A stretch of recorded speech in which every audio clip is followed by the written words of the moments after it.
Good morning, or good afternoon, or good evening, everyone.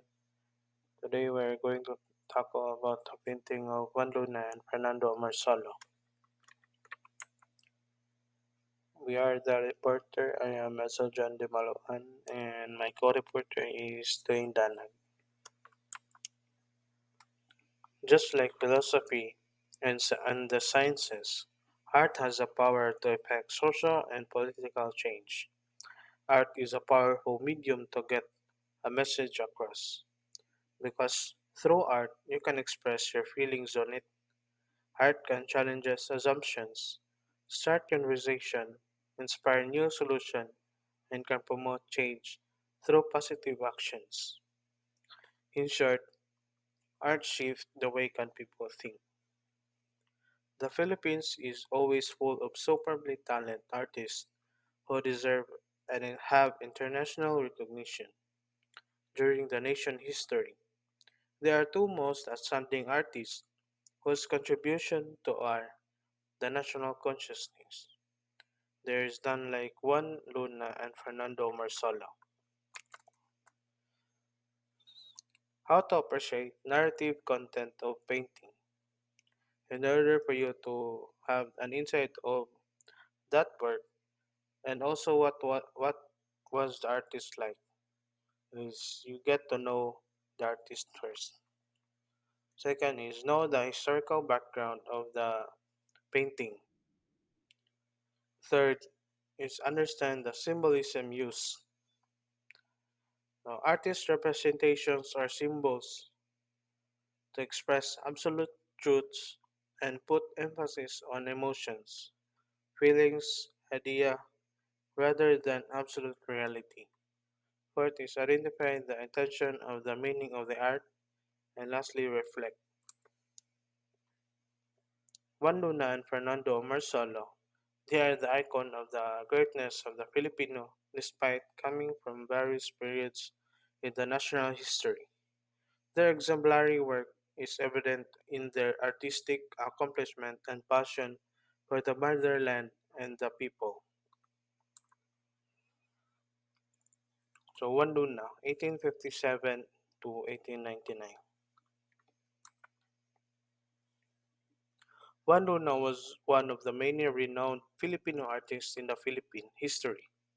He was a master of classical genre, as seen by the theatrical position of the figures in his painting, which balanced classically.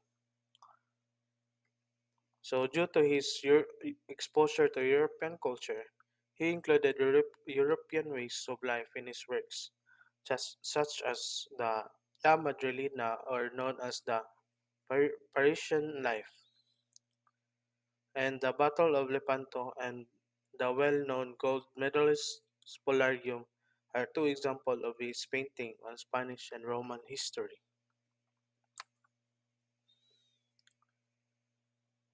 Through his career, he adopted the European painting style-centered in historical and literary situations such as the Hispana y Filipinas and the death of Cleopatra.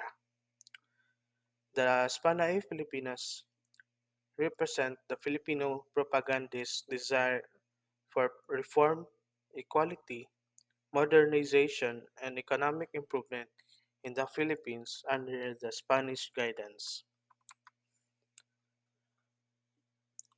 He also captured the beauty of Filipino women in works like Tampuhan and La Balaqueña. These are some of his works: the La Madrilena and the Spolario, 1884 and 1880. So Juan Luna became a well-known Filipino artist through European and the rest of the world after winning his first international prize for the death of Cleopatra. So relevance of Juan Luna's painting. So Juan Luna demonstrates to the world that Filipino deserves praise for their brilliance, to be treated equally with foreigners in terms of talent, because in Luna's eyes, the sole purpose of his art is liberation and emancipation in noble cause in the medium of paintings. It is also worth noting that Luna's art were not only for the aesthetical eye, but a whole new level of meaningful experience centered on socio-political inspiration. Next is Fernando Amorsolo, 1892 to 1972. So Dwayne will explain about Fernando Amorsolo. Good day everyone, I am Dwayne and I'm going to present to you the first honored as a national artist of the Philippines, Fernando Cueto Amorsolo, born in 1892, Paco, Manila, and died in 1972, Quezon City. He is known as a grand old man of the Philippine art and the first Filipino to be honored as a national artist of the Philippines. Amorsolo painted well-lit landscapes depicting traditional Filipino customs, culture, fiestas, and everyday occupations, as seen in his planting rice and the palay maiden.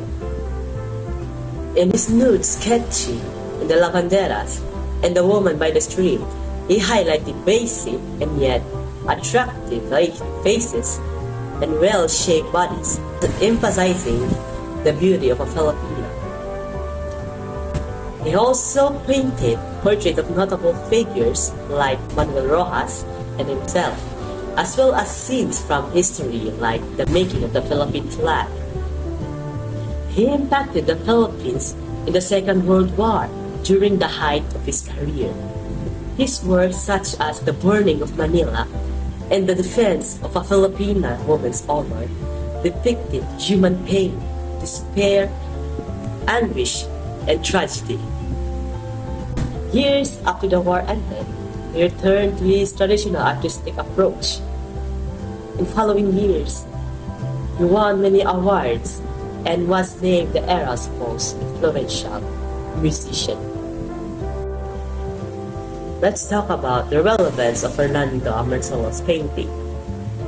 His work is a testament of purity and silent life rural places, when happiness and love grow even by leading humble life.